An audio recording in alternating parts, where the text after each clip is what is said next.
Moi! Tällä viikolla on valmistunut tämmöinen maalaus. Out of a Rubik's Cube on sen nimi. Tää kertoo siitä, kun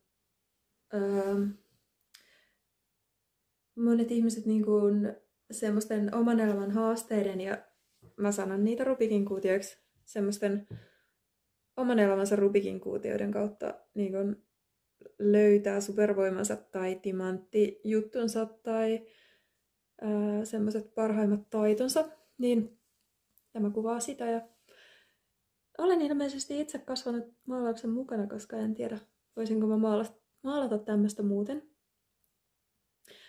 Mitä nämä sitten kelläkin on, noi Rubikin kuutiot?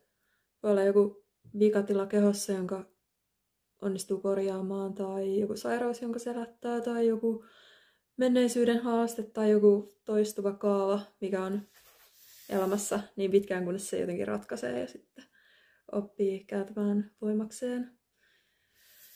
Tämä on semmoinen. Tuli aika voimakas maalaus, ainakin omasta mielestä, ja pink is hot when it's hot. I love it. Mun oman elämäni Rubikin kuutiot, niitähän nyt on ollut ihmissuhteessa.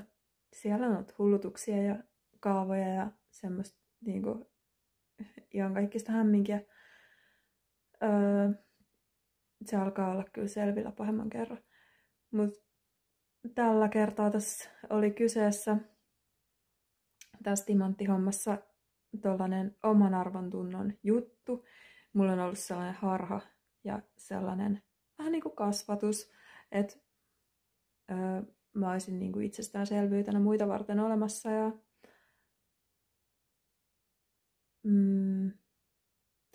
semmoinen, että jos ei oikein arvosta itseä ja omaa energiansa, niin se kyllä vaikuttaa ihan kaikkeen. Ihan kaikkeen elämässä, kaikkeen toimintaan ja myös omaan palkkaukseen aika paljon.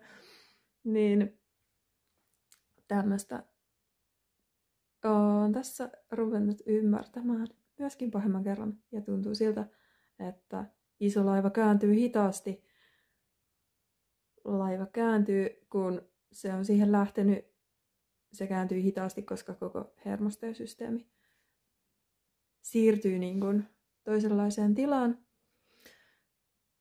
Mutta se ei myöskään niin kuin pysähdy se asia mitenkään sitten yhtäkkiä, että se vaan etenee. Tämmöinen maalaus vielä lähemmin katsottuna.